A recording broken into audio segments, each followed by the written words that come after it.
Hello students, I am BIRAJINI SAMANTARAY from ARYABHATTA Careers Academy.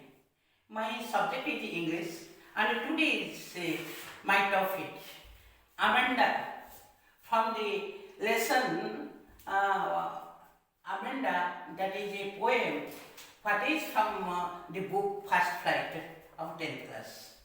So my dear student, first we will know who is the writer of this poem. The poet is nobody other than Robin Klein, and she is an Australian author who writes the books for the children, especially teenagers and the adolescents, children of adolescents, because she takes the children as the founder of and a backbone of our society. That's why she has given importance upon the children's career. Especially, she is taking that importance that today's children are tomorrow's citizens.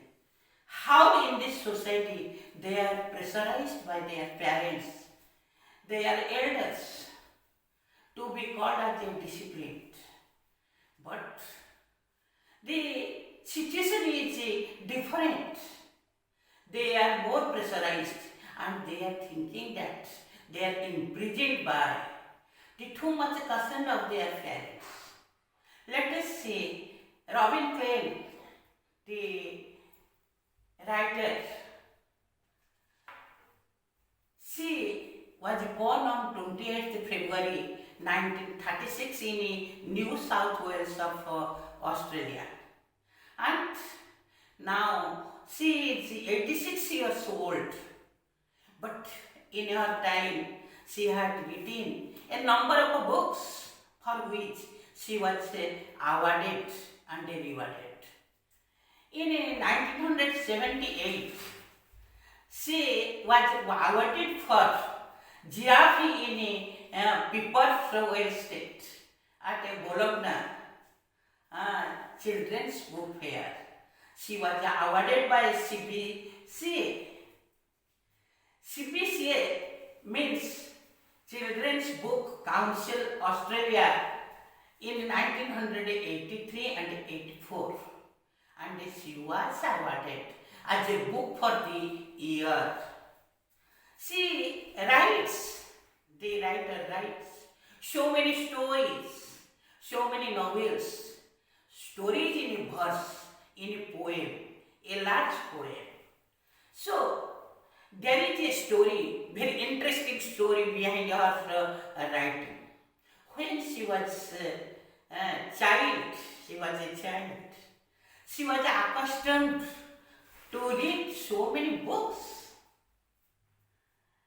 Her mother inspired her, and when she read all the books for several times, then she complained of her mother.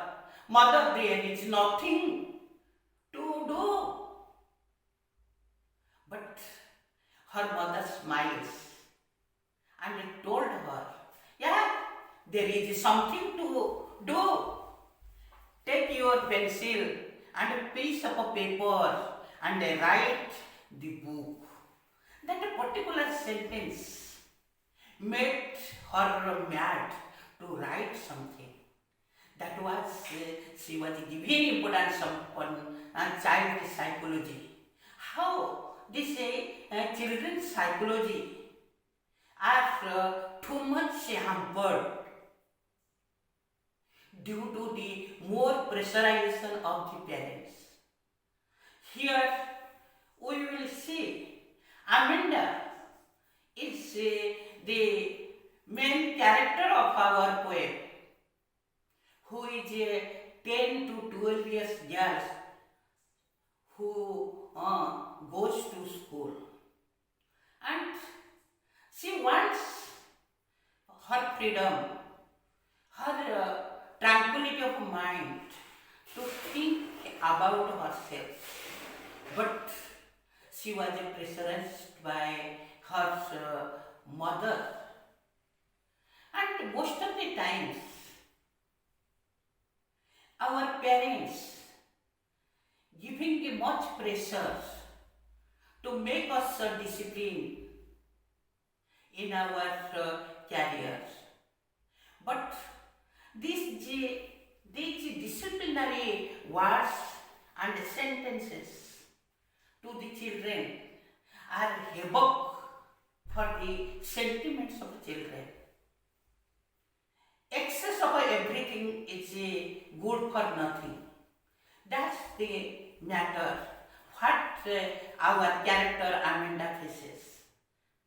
She given importance that children should be given advices, but these advices, these words must not be pressure to children. Due to more pressure, children are giving the reverse results. Their soft mind, just the children's mind, it's just like a soft clay. We can make our future with smooth handling.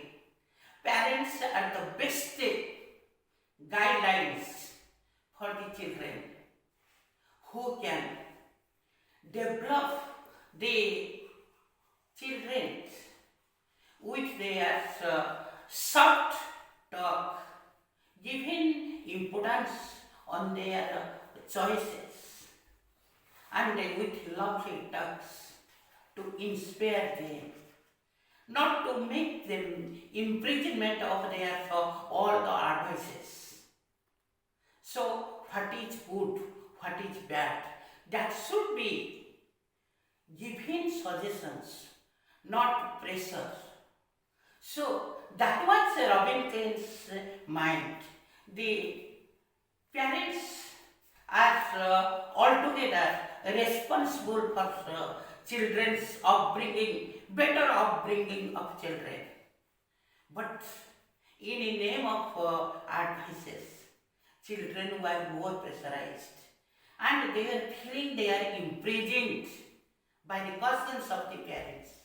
That's why they were vexed, they were angered, and they are doing so many alternate ways to prove themselves. They are making themselves from good to bad. Today's our poem is based on the same thing. Our poet Robin Klein proves, arranges 7 stanzas, and each alternate stanzas, one person from Amanda's mother, serious with seriousness, and the next stanza was given by the dreams of Amanda. What she really wants to do, let us see. Don't bite, nurse Amanda. Don't hunch your soldiers, Amanda. Stop of slouching and sit up straight, Amanda. That means, in first stanza, you will find I have written the difficult words meanings. Stanza 1, hunch means bend. Hunch means bend. So, Amanda's mother instructing Amanda not to hunch, not to bend her soldiers, and not to bite the nails, and telling her not to sit idle or in laziness. Be smart and sit in straight. So, when she is giving the questions in the first stanza, in the second stanza, just a reflection of Amanda came into exist as she thoughts, she dreams that there is a language, emerald sea, where the sole inhabitant is me, a mermaid drifting blissfully. So let us see second stanzas. Difficult words.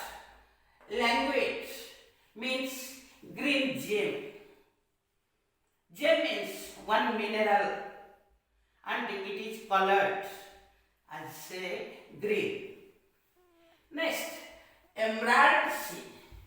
This sea, which sea is full of a green transparent gem. It is called as emerald sea, where the sole inhabitant is me. This stanza is spoken by Amanda herself. That means there is a green gem sea, where the sole inhabitant is me. The soul means single. Soul means single, alone, lonely, and is the inhabitant who lives.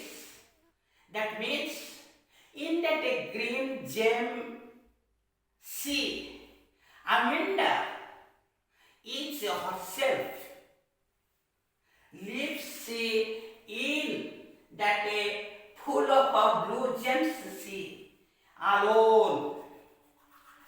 A mermaid, she thinks herself as a mermaid. What is the meaning of a mermaid, my dear students? See, a mythical, beautiful sea creature. Mermaid meaning is the mythical. In old days, in Purans, the sea creature is there, and with the head and a trunk, like beautiful woman with long golden hair, but her tail is like fish. So in Hindi it is called as a jalpari. So a mythical beautiful sea creature with the head and a trunk of a woman and the tail of a fish with the long golden hair. So she thinks she is a mermaid who is single lived in that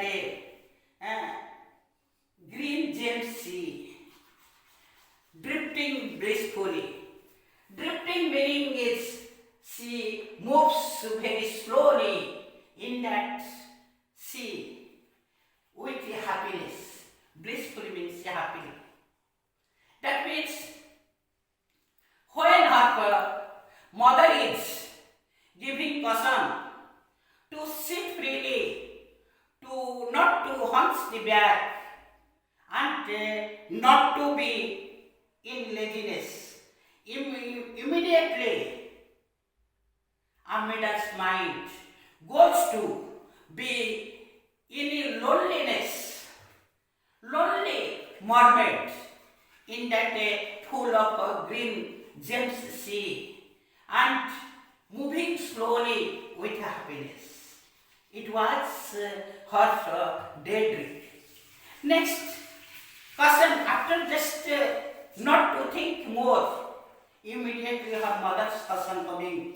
Third stanza of our poem. Did you finish your homework, Amanda? Did you tidy your room, Amanda? I thought I told you to clean your shoes, Amanda. Immediately, not giving a single time to Amanda to think herself. Immediately her mother is questioning and asking whether Amanda finishes her homework. Again, did Amanda clean and tidy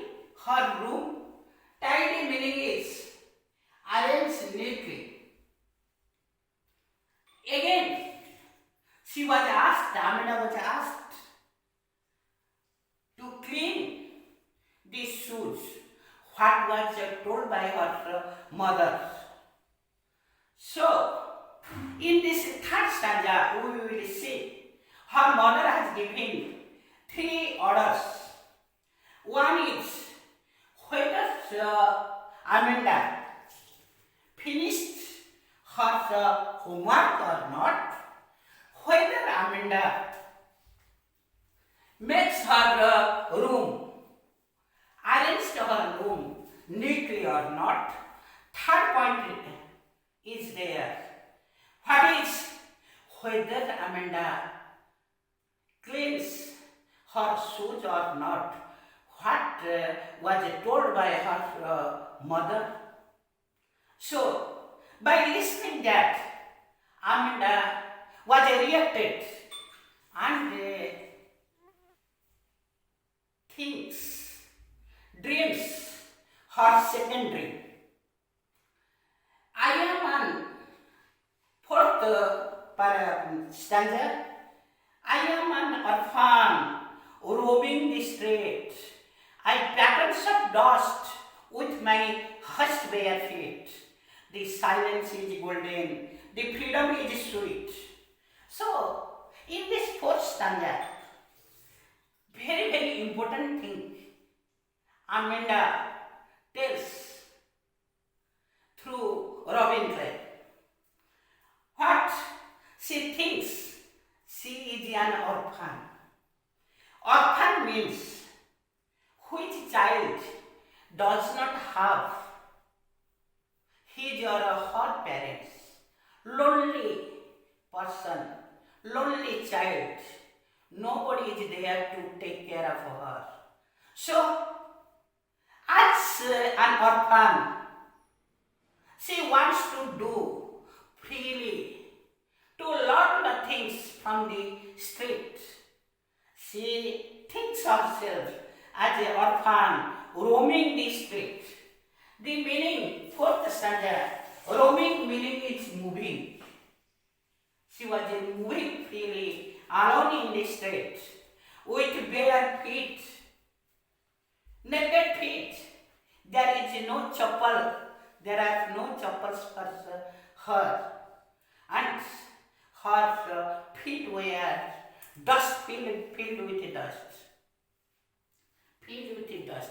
And in that soft dust of her bare feet, she patterns means she designs, she makes the different pictures in that dust, and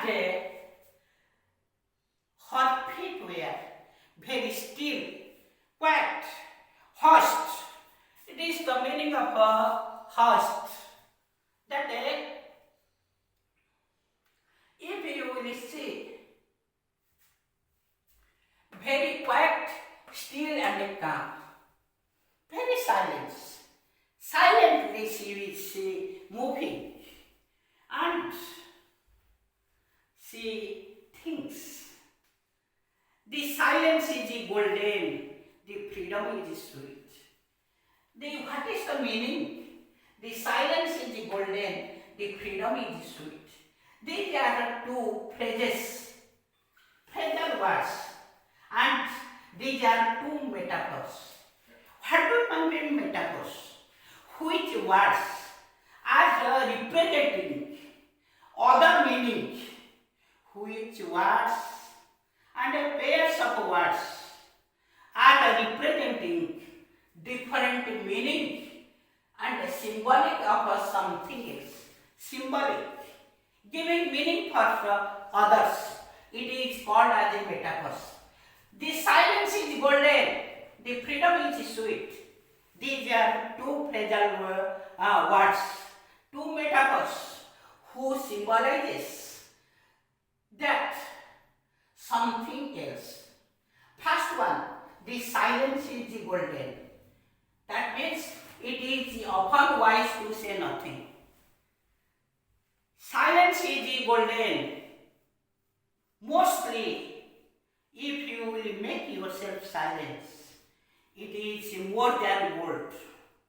That means silence is the particular word is compared with gold. Here gold is less valuable, is lesser valuable than that of silence. That means in this comparison, silence is given importance than that of gold. Next is the freedom is sweet. Freedom is compared with sweetness that would leave a pleasant taste in our memory. Here in a second phrase, it is written, the freedom is sweet. Freedom is the particular word is compared with sweetness. That means freedom is as sweet as honey or any tastable thing in our life. Means freedom is highly necessary in the life of each and every human being. He or she may be a child or a young person or a man or a woman. But freedom is highly essential for our life. That's why freedom is given importance here and silence is given importance here by Amanda in the fourth stanza of our poem. Next, again, when she thinks that she is an orphan, immediately her mother is giving another person. Don't eat that chocolate, Amanda. So, especially, children are forbidden to take more chocolates due to problems of her teeth and allergy.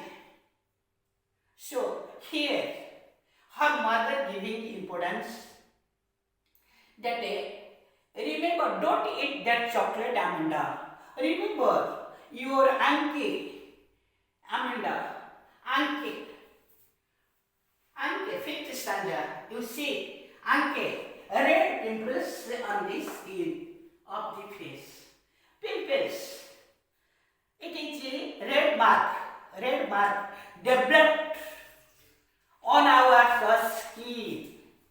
Rash, it is one type of rash.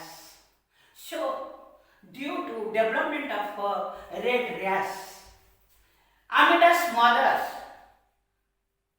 forbids Amanda not to eat chocolate. Remember your auntie Amanda. Will you please look at me when I am speaking to you, Amanda? So, she complains. Amanda's mother complains to come to Amanda. When she talks, her mother talks with her. Amanda used to not look towards her mother because due to more cautions, more advices, Amanda feels very vexed, very dissatisfaction, for which she is anger. She does not want to look at her mother when her mother is giving caution to her. So, my dear students, here something going to be good is just a reverse as a bad. Amanda's mother wants to make her disciplined and good by her cautioning frequently, but the result is purely reverse. Rather becoming good, Amanda becomes more angry, more dissatisfied. That's why she does not like to look at her mother mother when her mother questioning her. So my dear students, it is dissatisfaction. It is the dissatisfaction of Amanda not to look at her mother. Every child wants to see, to smile at their mother and her mother. But here, result is purely reverse. Amanda does not want to look at her mother when her mother cautions her. That's why Amanda's mother telling her to look at her when she gives cautions to her child, to Amanda. So, it is our 50th stanza completed. Let us see what was the alternate in each and every alternate stanza. That is, Amanda's reaction is there. Amanda thinks, Amanda dreams. I am Rapunzel. You see, stanza number 6, Rapunzel. Actually, this is a German fairy story, fairy tale, where one German beautiful woman was seized, arrested in a lengthiest tower, high tower, by a witch. And that beautiful. In this German fairy tale, Rapunzel, the beautiful woman, was seized by and arrested by the very crooked witch, and she was kept in the lengthiest tower of German. And one young boy who came and climbed on that tower by the help of fallen long hair and saved that girl. But here, our Amanda wants to be one Rapunzel, but she does not want. Amanda does not want to stretch her long hair to too much down, to be saved by any person. She is very happy to live in that single lonely tower for so many years together. So she writes, I am Rapunzel, I have not care. Means she is alone. She wants to be free from all the anxieties. She does not care anything, and nobody should care for her. It is her talking. I have not a care, nothing to care. She wants to live in a tower, lengthiest tower, and nothing to care. And I am Rapunzel, I have not a care. Life in a tower is tranquil and rare. So, in a tower, in a lengthiest building, if Amanda will be lonely, nothing to care, nothing to think about others, and she thinks that she will be more peaceful in a silence, and it is rare. Rare means not happened. It is not happened in a very often. Rare means not happening very often. It is very rare case. Life in a tower is tranquilly and rare. I will certainly never let down my bright hair. She does not want any young man will come to to save her from that high building. Rapunzel made herself like that, but she tells she will live in a lengthiest tower, but she does not want to keep her long hair down because she wants to live single, peacefully, without any cares in that lengthiest, the tallest building, and single in a manner. That is the matter giving her peace in a life. Next, alternate. She just thinks to be one Rapunzel. Immediately her mother giving a reaction. We will see what was the reaction of her mother in our 7th stanza of this poem. Her mother cautions, "Stop sulking. At once, Amanda. You are always so moody, Amanda. Anyone would think that I laughed at you, Amanda. Stop sulking." Sulking, you see, sulking means be silent. Means whenever her mother cautions, Amanda is to make her silence. That's why it was a complaint. It is the complaint of Amanda's mother to Amanda not to be silent at once and not show bad temper. Amanda reacting on the advices of her mother, not to look straight at her mother. What was the complaint? And silently she was reacting. She was vexed with her mother's advices. That's why her mother cautioning in our 7th stanza, not too sulking, not too silent, Amanda. You are always so moody. What is the meaning of a moody?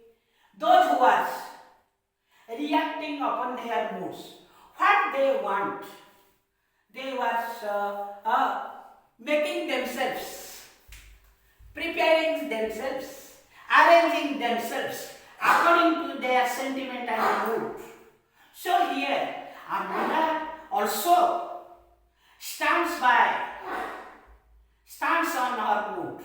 According to mood, she changed her behavior.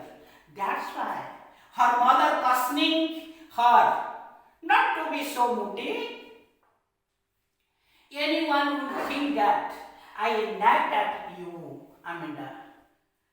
Why her mother in the last stanza telling means every time, 24 hours, Amanda's mother giving pressure to do that, not to do that. So, by listening so much cautions, so many cautions from her mother, Amanda reacted, making herself silent, not to look towards her mother. And Amanda's mother thinks that others will tell her, will think her. She nags at Amanda. She nags at Amanda. What is the meaning of a nags? Harassing. Harassing Amanda and not taking care of Amanda and harassing by scolding, by cautioning Amanda. That's why last line, she tells us, anyone would think that I nagged at you. She is harassed. She harassed Amanda's mother harassed Amanda that everybody will think that. That's why Amanda's mother wants to prove herself as a good mother. Is one of the best mothers. Nobody should give any complaint that she harasses her child Amanda. After this stanza, Amanda was nothing in the sense of our poet. Why? Because Amanda is vexed with the behavior of our mother so much she does not want to tell anything after this seventh stanza. That's why she was in anger, dissatisfaction with much advices of her mother. And she thinks that her freedom is seized by her mother. That's why Amanda is vexed and she does not want to do what her mother tells her to do. So, my dear students, the moral of the poem is that too much everything is good for nothing.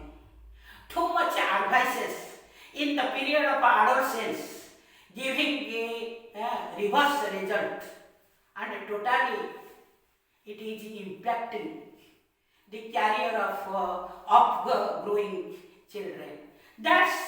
It is my sincere advices to my parent society not to give more pressure to children and let them some freedom. And one is rigidity, another is flexibility. Give your children a little bit rigidity with more flexibility, for which they will think about themselves and they will get the liberty to grow themselves. Thank you, my dear students. Jai Hind.